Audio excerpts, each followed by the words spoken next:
Nothing Phone 2A. A comme accessible, abordable, ouais, c'est ce qu'on pourrait dire de ce téléphone à moins de 400 € qui a quelque chose de spécial.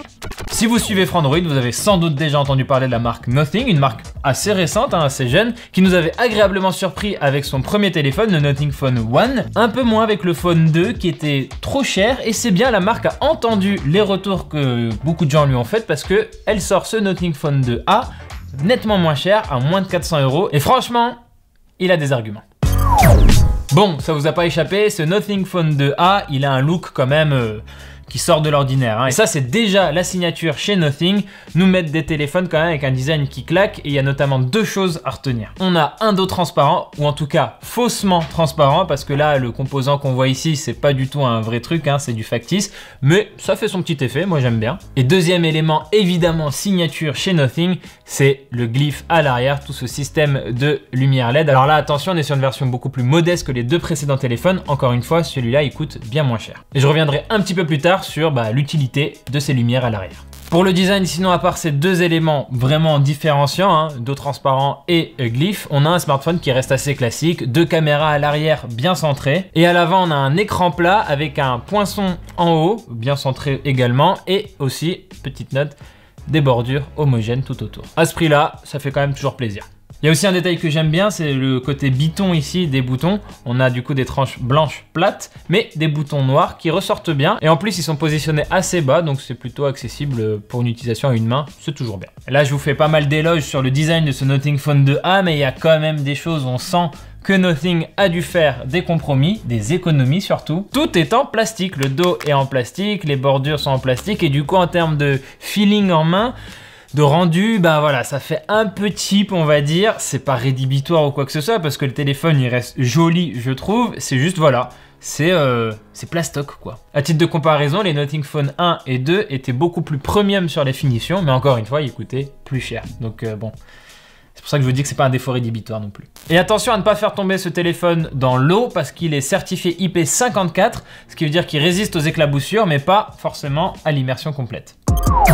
Pour l'écran, c'est une vraie bonne nouvelle. Nothing fait vraiment bien le taf avec un écran de 6,7 pouces AMOLED qui va de 30 à 120 Hz. Ce qu'on a bien aimé notamment avec cet écran, c'est la bonne calibration des couleurs qui sont non seulement fidèles, mais en plus de ça, il y a une bonne richesse des couleurs. Et il faut juste faire un petit peu attention, il a tendance à tirer un peu sur le rouge, mais ça se règle vite. Et en ce qui concerne la luminosité, bon, il est pas décevant, mais il est pas non plus époustouflant. Il fait le taf, et je pense que ça va suffire dans la grande majorité des situations. Et là où j'ai quelques craintes, c'est plutôt en été, quand vous serez sur une terrasse et qu'il y a un fort soleil qui tape. Là, peut-être qu'il va montrer quelques limites. Mais sinon, vraiment, dans la grande majorité des cas, on est bon.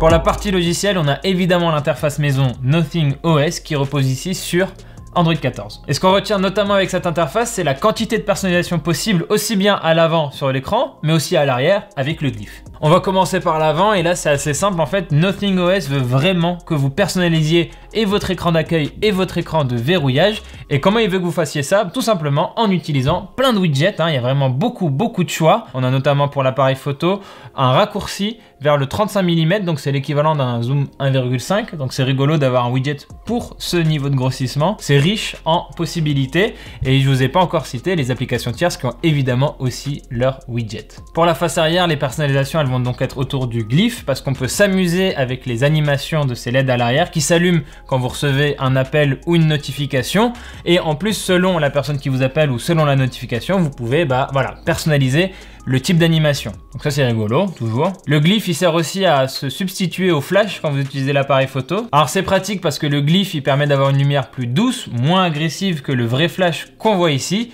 mais évidemment du coup il éclaire moins, et c'est plutôt pratique quand on prend une photo de près, mais voilà. C'est bon à prendre et c'est une option, une personnalisation intéressante. Et évidemment, Nothing vous propose aussi de télécharger une application pour composer un petit peu votre musique et du coup vos animations avec le glyphe. Écoutez-moi ce chef-d'œuvre. C'est pas très beau. Et petit point important à noter, le Nothing Phone 2A, il aura 3 ans de mise à jour majeure, donc les mises à jour Android, et 4 ans de patch de sécurité. C'est bien pour ce prix-là, mais on sait qu'on peut faire mieux, notamment chez Samsung. Pour la photo, ici on a deux capteurs de 50 mégapixels chacun, un grand angle classique et un ultra grand angle.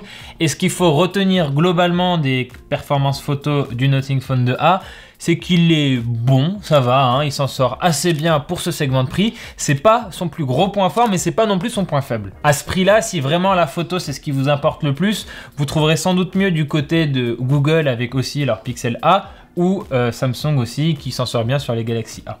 Décidément la lettre A. Et ici sur le Nothing Phone 2A, il reste ok dans la plupart des situations et ce qu'on va surtout lui reprocher, c'est une sorte de teinte un peu verte qui va venir un petit peu gâcher les photos, c'est un peu dommage, voilà. C'est pas très grave, mais on le voit quoi.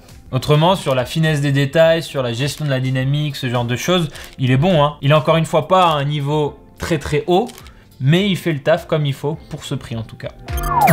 Pour les performances, ici on a une puce que Mediatek a conçue spécialement pour ce Nothing Phone 2A, du coup c'est le Dimensity 7200 Pro. Alors évidemment on n'est pas sur la puissance d'un Snapdragon 8 Gen 3, hein, il faut pas rêver à ce prix-là, mais quand même il faut savoir que cette puce, elle est pensée pour avoir quelques optimisations sur le fonctionnement du téléphone, et c'est plutôt convaincant. Face à un Magic 6 Lite de Honor par exemple, ou un Galaxy A34 de Samsung, le téléphone ici, bah, il s'en sort bien sur les benchmarks, il montre la plupart du temps un peu plus de puissance, et surtout dans la vie de tous les jours, quand on joue à un jeu 3D comme Genshin Impact ou Fortnite, ça tourne très bien et surtout ça ne chauffe pas, donc ça franchement, très bien.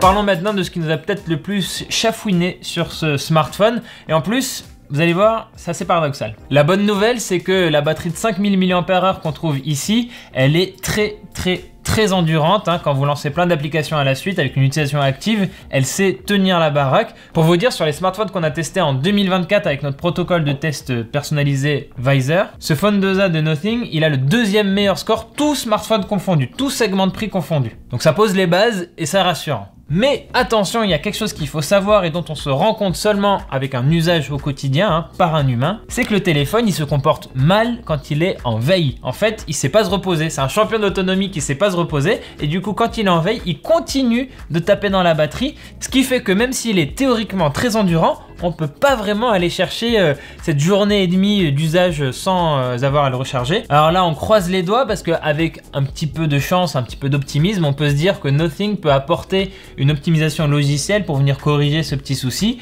Donc voilà, on espère, on croise les doigts. Nothing, si vous regardez la vidéo, vous savez. Sachez aussi que vous pouvez aller jusqu'à 45 watts pour la charge en filaire de ce Nothing Phone 2A, mais le chargeur n'est pas fourni. Donc voilà, 45 watts. Ça devrait aller. Mais attention, pas de charge sans fil, et ça, c'est pas très surprenant à moins de 400 €.